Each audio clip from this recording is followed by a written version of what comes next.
There are threads, fine as silk and strong as steel, that are sometimes attached to us. We move through our lives believing our choices are our own, that our feelings spring from our own hearts. But often, unseen hands are pulling at these threads, guiding our dance. This is not a story of grand conspiracy, but of a quiet, intimate war waged in living rooms, over dinner tables, and in the silent spaces of a text message. It is the war for control, and its soldiers are often the people we love the most. Today, we make the invisible visible. We will trace these threads back to the hands that hold them, and, in seeing them, we will finally learn to cut ourselves free. The first and oldest weapon in this war is debt, not of money, but of the soul. It begins with the soft poison of guilt. A sigh, a downcast look, a phrase left hanging in the air. After all I've done for you. Suddenly, love is no longer a gift, but a loan. Every act of kindness you receive is an entry in a ledger you never agreed to keep. You are made to feel like a criminal for wanting a life of your own, for drawing a line in the sand. This is the art of the martyr, the one who carries a cross of their own making, ensuring you see the weight of their sacrifice. They will do everything themselves, not out of strength, but to indebt you with their suffering. They create a world where your freedom is the cause of their pain, and your only path to redemption is obedience. When guilt fails, the weapon becomes absence, the silence that is louder than any shout.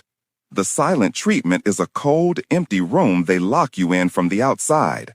It is a starvation of connection, a punishment designed to make you so hungry for a single word that you will abandon your position, your feelings, your very self, just to be let back in. This emotional withholding is a currency. Affection, warmth, and intimacy are dispensed not from the heart, but from a calculated strategy. Behave, and you are rewarded with a glimmer of light. Disappoint, and you are cast into the freezing dark. It is a terrible power, teaching you to live not as an equal partner, but as a supplicant, forever begging for the warmth of a sun that can be turned off at will.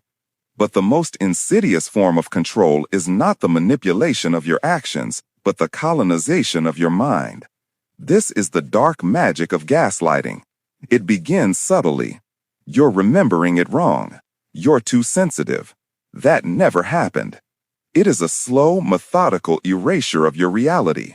The manipulator becomes the historian of your life, rewriting your memories, invalidating your feelings, until the ground beneath your feet turns to fog.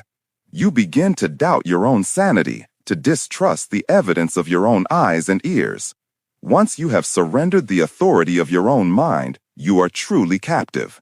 Their version of the world becomes your only map, and on that map you are always lost, and they are your only guide. This assault on your reality is reinforced by 1,000 tiny cuts, the backhanded compliment that gives with one hand and takes with the other. You look so good I almost didn't recognize you.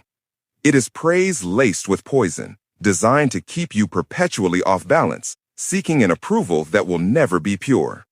It is the constant criticism disguised as helpful advice, chipping away at your confidence until you believe you are incapable of making a decision without them. It is the joke that isn't a joke, the public humiliation masked as humor, which teaches you that your dignity is the price of admission to their company. It is the constant interruption, a relentless reminder that your voice is secondary, your thoughts unimportant, your story a mere footnote to their own.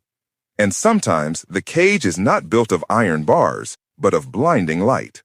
This is the tactic of love bombing, a sudden, overwhelming tsunami of affection and attention. You are the most brilliant, perfect being they have ever met. The world is built around you. It feels like a fantasy, because it is. This grand pedestal is not built for you to stand on, but to fall from. It is a strategic high ground they create, so that when they begin to withdraw, the fall is so terrifying you will do anything to climb back up. In the same vein is the theater of perpetual drama. Every minor inconvenience becomes a catastrophe, every disagreement a betrayal.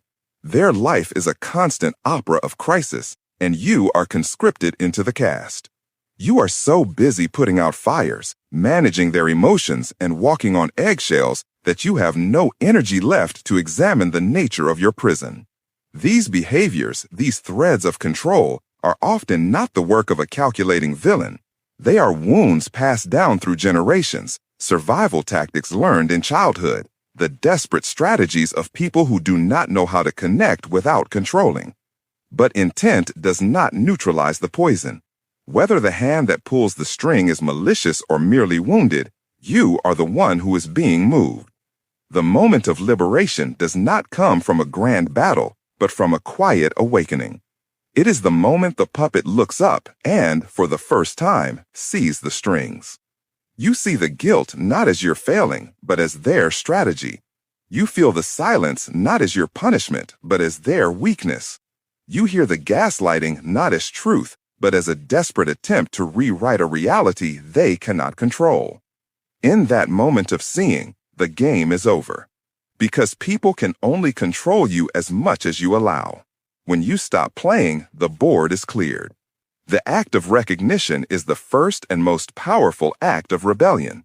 You begin to set boundaries, not as walls to keep others out, but as fences to protect the sacred ground of your own well-being. And if they continue to pull at the strings, you walk away. You choose the quiet dignity of your own path over the noisy chaos of their control. You take back the keys to your own mind, and you learn to live as if your peace, your voice, and your time truly matter, because they do. If these stories of the human heart resonate with you, subscribe to our channel to continue the journey of understanding. And in the comments below, we invite you to share your own story of awakening.